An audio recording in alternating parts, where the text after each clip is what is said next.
Hello everyone, आज हम इस वीडियो में डिस्कस करने वाले हैं 29 नवंबर के करंट अफेयर्स को। इस चैनल पे आप लोग नए हैं तो चैनल को सब्सक्राइब कर लें, वीडियो अच्छी लगे तो वीडियो को लाइक कर दें। यहाँ पे हमारा फर्स्ट क्वेश्चन है, consider the following statements regarding Japanese encephalitis. So Japanese encephalitis basically क्या है, ये एक वायरल इन्फेक्शियस डिजीज़ है that causes swelling in the brain. So यहाँ पे स्टेटमेंट 1 जो है ये बिल्कुल करेक्ट है। ये जो जापानीज़ एनसीफेलिटीज़ है ये बेसिकली एक वायरल इन्फेक्शियस डिजीज़ है, जिसकी वजह से क्या होता है, ब्रेन में स्वेलिंग आ जाती है। और ये किस वजह से होता है? सेकेंड है, the pathogen is transmitted from one person to other mainly through bite of sand flies. So यहाँ पे स्टेटमेंट 2 इनकरेक्ट है बिकॉज ये जो डिजीज़ है ये बेसिकली ट्रांसमिट होता है ह्यूमंस में through bytes from infected mosquitoes. और अगर मस्कीटोज़ की भी बात करें तो क्यूलेक्स स्पीशीज़, ये पूछ सकते हैं, ये नाम आपको पता होना चाहिए, culex species of mosquitoes. So इनकी जो बाइट होती है infected mosquitoes of the culex species, ये जो बाइट्स होती हैं तो इसके थ्रू जो है ह्यूमंस में ट्रांसमिट होता है ये वायरल डिजीज़। सो यहाँ पे स्टेटमेंट 2 जो है ये बिल्कुल इनकरेक्ट है। क्यूलेक्स स्पीशीज़ ये मस्कीटो की स्पीशीज़ है, इसको आपको ध्यान में रखना है, Culex. The next statement is, यहाँ पे हमसे करेक्ट पूछ रहे हैं तो सेकंड हमारी इनकरेक्ट हो गई। थर्ड है, नो ट्रीटमेंट और vaccine is available for treating और प्रिवेंटिंग द डिजीज़। सो ऐसा नहीं है। अगर हम इसकी बात करें, इस डिजीज़ की अगर हम बात करें तो एंटीवायरल ट्रीटमेंट कोई अवेलेबल नहीं है पेशेंट्स के लिए, एंटीवायरल ट्रीटमेंट अवेलेबल नहीं है। बट हाँ, कुछ ट्रीटमेंट्स हैं जिससे कुछ रिलीफ मिल जाता है सिम्टम्स में, या जो ये प्रॉब्लम है इस डिजीज़ में थोड़ा रिलीफ मिल जाता है, तो थोड़े बहुत ट्रीटमेंट्स जो हैं वो अवेलेबल हैं। दैट्स वाई ये स्टेटमेंट 3 जो है हमारा इनकरेक्ट हो जाएगा। सेकंड भी हमारा इनकरेक्ट है। जो फर्स्ट स्टेटमेंट है ये बिल्कुल करेक्ट है, यहाँ से करेक्ट पूछ रहे थे। राइट आंसर होगा only 1। So option number A जो है यहाँ पे हमारा बिल्कुल करेक्ट आंसर है, option number A. The next question is, consider the following statements regarding collegium system. So collegium system in India, collegium system किसके लिए होता है? ये बेसिकली जजेस के लिए होता है। सो यहाँ पे जजेस की अपॉइंटमेंट के लिए, ट्रांसफ़र के लिए। सो यहाँ पे जो हमारी फर्स्ट स्टेटमेंट है, the collegium system is responsible for the appointment and transfer of जजेस of the supreme court and high courts in the country. So यहाँ पे स्टेटमेंट 1 जो है ये बिल्कुल करेक्ट है। और एक चीज़ आपको ध्यान में रखनी है कि अपॉइंटमेंट के लिए भी है और ये ट्रांसफ़र के लिए भी होता है, ठीक है। सो यहाँ पे कितनी बार कंफ्यूज हो जाते हैं स्टूडेंट्स, दैट्स वाई ये स्टेटमेंट जो है यहाँ पे अच्छे से पढ़ लीजिए। The collegium system is responsible for the appointment and transfer of जजेस ऑफ द सुप्रीम कोर्ट, जजेस to the supreme court and high courts in the country. So supreme court and high courts के जजेस की transfer के लिए, appointment के लिए collegium system होता है। सो यहाँ पे स्टेटमेंट 1 जो है ये बिल्कुल करेक्ट है। सेकेंड स्टेटमेंट है, 44th Constitutional Amendment Act introduced the collegium system to protect the independent nature of judiciary। सो यहाँ पे अगर हम सेकेंड स्टेटमेंट की बात करें तो ये बिल्कुल इनकरेक्ट स्टेटमेंट है, बिकॉज ये 44th कॉन्स्टिट्यूशनल अमेंडमेंट के एक्ट इस्टेब्लिश नहीं हुआ है कोलेजियम सिस्टम। कोलेजियम सिस्टम की जो अगर हम बात करें तो कोलेजियम सिस्टम जो है बेसिकली जुडिशल इंटरप्रिटेशन के थ्रू इस्टेब्लिश हुआ है। वो भी अगर हम बात करें स्पेसिफिकली किस केस में, तो थर्ड जज केस जो था, थर्ड जज केस जो था या 3 जजेस केस जो था, इसके थ्रू कोलेजियम सिस्टम इस्टेब्लिश हुआ है, ना कि 44th कॉन्स्टिट्यूशनल अमेंडमेंट एक्ट। सो किसी भी कॉन्स्टिट्यूशनल अमेंडमेंट एक्ट के थ्रू ये कोलेजियम सिस्टम इस्टेब्लिश नहीं हुआ। ये बेसिकली जुडिशियल इंटरप्रिटेशंस था, इसमें 3 जज केस में थर्ड वाला जो जजेस केस था, सो इसमें कोलेजियम सिस्टम इस्टेब्लिश हुआ है। दैट्स वाई यहाँ पे स्टेटमेंट 2 बिल्कुल इनकरेक्ट है। यहाँ पे हमसे नॉट करेक्ट पूछ रहे थे कि कौन सा इनकरेक्ट होगा। सो यहाँ पे जो हमारा राइट आंसर है वो क्या है, ओनली 2। इनकरेक्ट पूछा है तो इनकरेक्ट हमारा सेकंड स्टेटमेंट है, सो हमारा आंसर होगा only 2। So option number B जो हमारा राइट आंसर होगा only 2। The next question is, which of the following is the best description of INS Arighaat recently in news. So INS Arighaat की अगर हम बात करें तो ये बेसिकली एक न्यूक्लियर पावर्ड सबमरीन है। सो न्यूक्लियर पावर्ड सबमरीन है INS Arighaat. Option number B is the right answer, option number B is the right answer.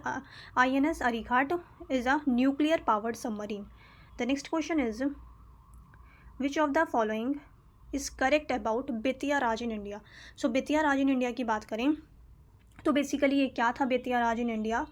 So basically ये एक लार्जेस्ट ज़मींदारी स्टेट था बिहार में, establish during the Mughal period. So यहाँ पे statement 2 जो है, स्टेटमेंट बी, ये बिल्कुल करेक्ट है।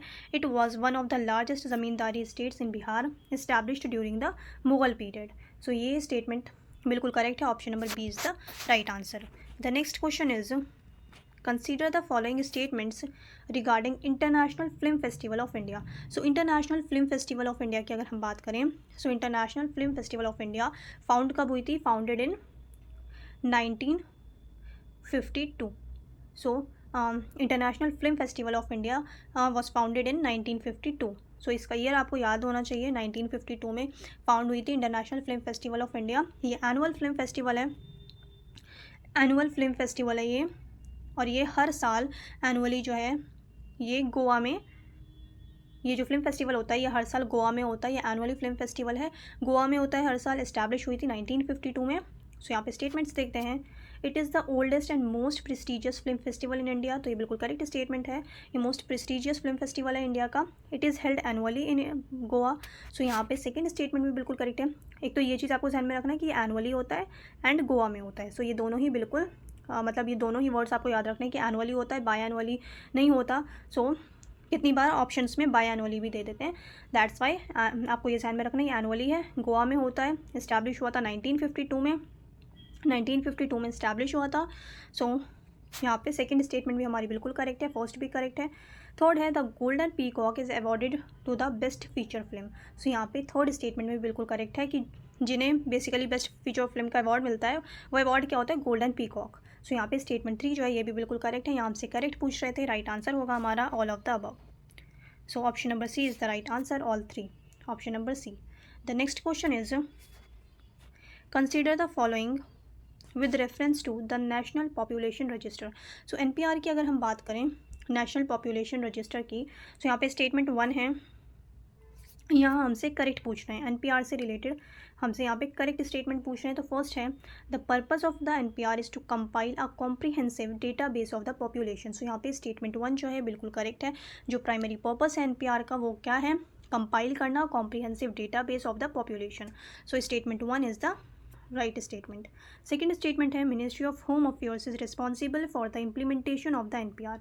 सो यहाँ पे सेकेंड स्टेटमेंट भी हमारी बिल्कुल करेक्ट है कि मिनिस्ट्री ऑफ होम अफेयर्स जो है ये एनपीआर को इम्प्लीमेंटेशन के लिए रिस्पॉन्सिबल है।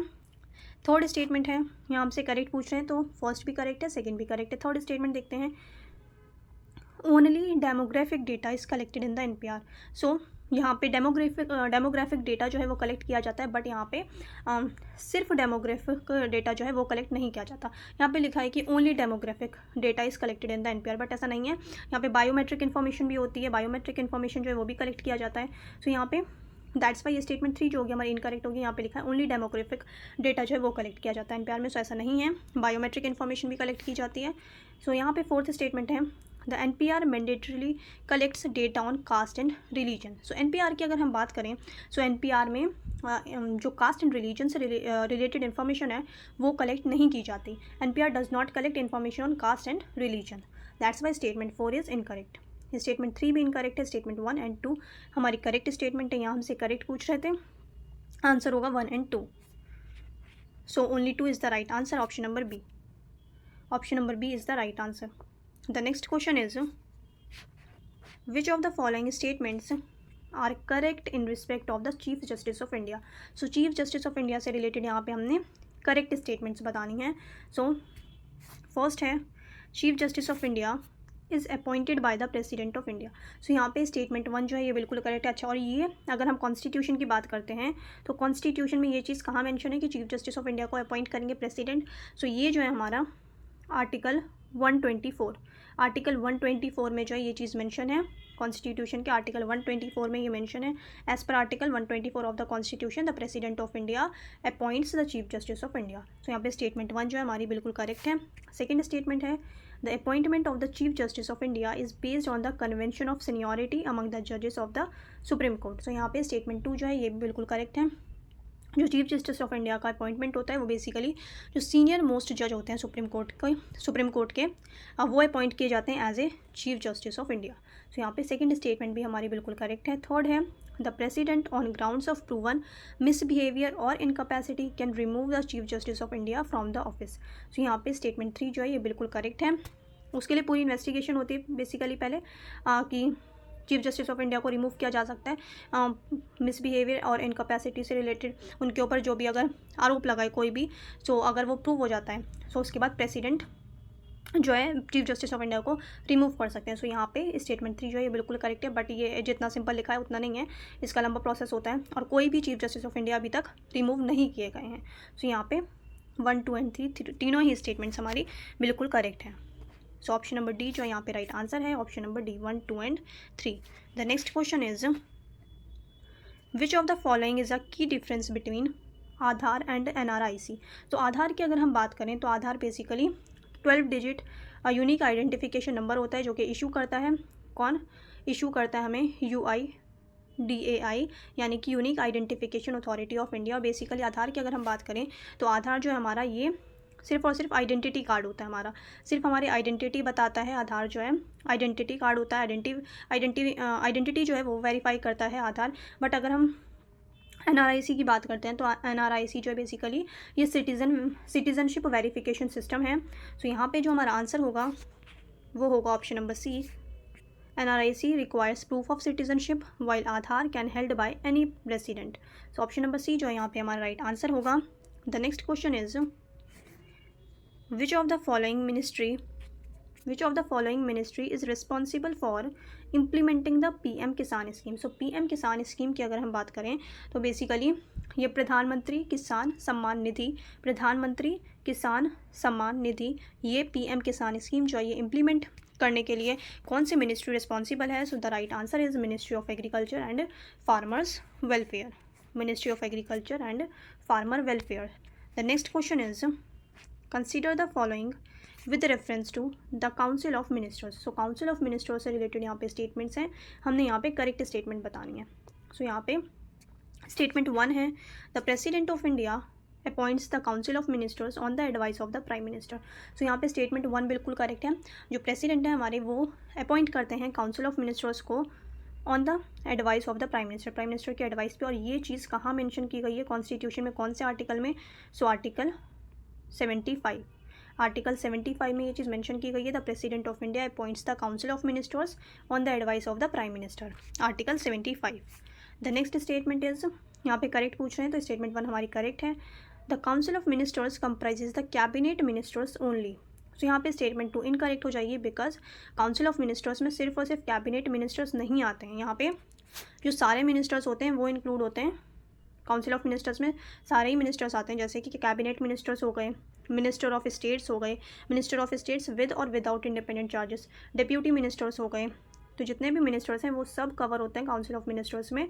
सो यहाँ पे स्टेटमेंट 2 जो होगी हमारी ये इनकरेक्ट होगी। यहाँ पे कह रहे हैं कि कैबिनेट मिनिस्टर्स जो होते हैं सिर्फ और सिर्फ काउंसिल ऑफ मिनिस्टर्स में कैबिनेट मिनिस्टर्स होते हैं, बट ऐसा नहीं है, स्टेटमेंट 2 इनकरेक्ट हो जाएगी। थर्ड है the council of ministers is collectively responsible to the central and state government of India. So statement 3 भी इनकरेक्ट है, काउंसिल ऑफ मिनिस्टर रिस्पॉन्सिबल होते हैं सिर्फ और सिर्फ लोकसभा को, दैट्स वाई स्टेटमेंट 3 भी हमारी इनकरेक्ट है। यहाँ पे हमसे करेक्ट पूछ रहे थे, आंसर होगा only 1। So option number A जो है हमारा राइट आंसर होगा। आई होप आप लोगों ने अच्छे से प्रैक्टिस की होगी। चैनल पे आप लोग नए हैं तो चैनल को सब्सक्राइब कर लें, वीडियो अच्छी लगे तो वीडियो को लाइक कर दें। अब मिलते हैं नेक्स्ट वीडियो में।